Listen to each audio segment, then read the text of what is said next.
We've done, this is done, we passed a threshold of 2 million homes being HERS rated. And what's remarkable about that, not is just the sheer size of it, but it took us the first 20 years to do the first million, but the second million took place within 5 years.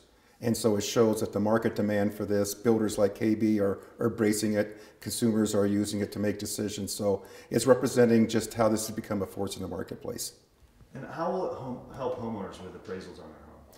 Well, two things. First of all, it's an MPG sticker, if you will, for homes. So at a quick glance, a consumer can compare one home with another according to its energy efficiency, and also get a relative sense as to how efficient it is. And then it gives a tool, easy tool for builders to be able to show through a third-party verification just how efficient the home is, like this home for KB.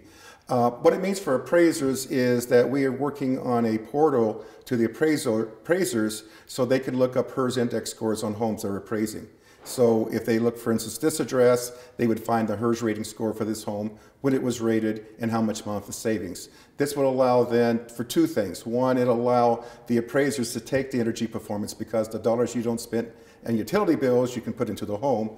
And then second of which, it allows them to file comparables. So let's say this house is a 65, and the appraiser could go and say, in the zip code, in the following zip code, show me all the 65 homes, so they could track market data. So it's make it visible in the real estate market.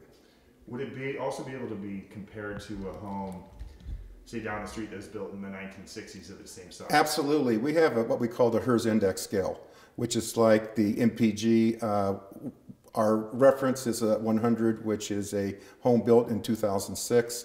And then for every percentile you use less energy, you get a lower score.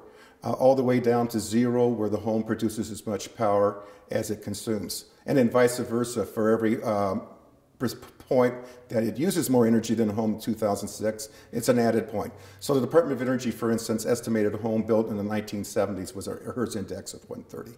So it's a way to compare all homes in the market. Now, moving forward, do you think this number, this 2 millionth, is going to rapidly increase over time? I think so. I think there's a number of things because it's building momentum. I'm going to be optimistic and say that we'll double within half the time we've doubled since the first time. I think we're going to be seeing more mortgage products out there to provide incentives because, again, the concept is energy is a cost of housing. And every point that you don't use as much energy or dollar you save can go into purchasing a house. And we're also working on the same kind of index for water. And that's going to also then free up so consumers can do it. And so this represents real savings, and it also represents ways that the mortgage industry can have more comfortable financing homes like this. And since they're premium because they have less foreclosure rates, they should be offering better terms.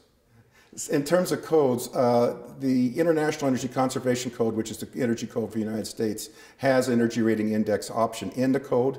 And already before that, there was over 300 communities from all the way from California to Maine that have a energy rating option to their codes. Clark County, for instance, in Las Vegas, has an option of having a HERS rating to make code. So it's been widely embraced by municipalities and states across the country.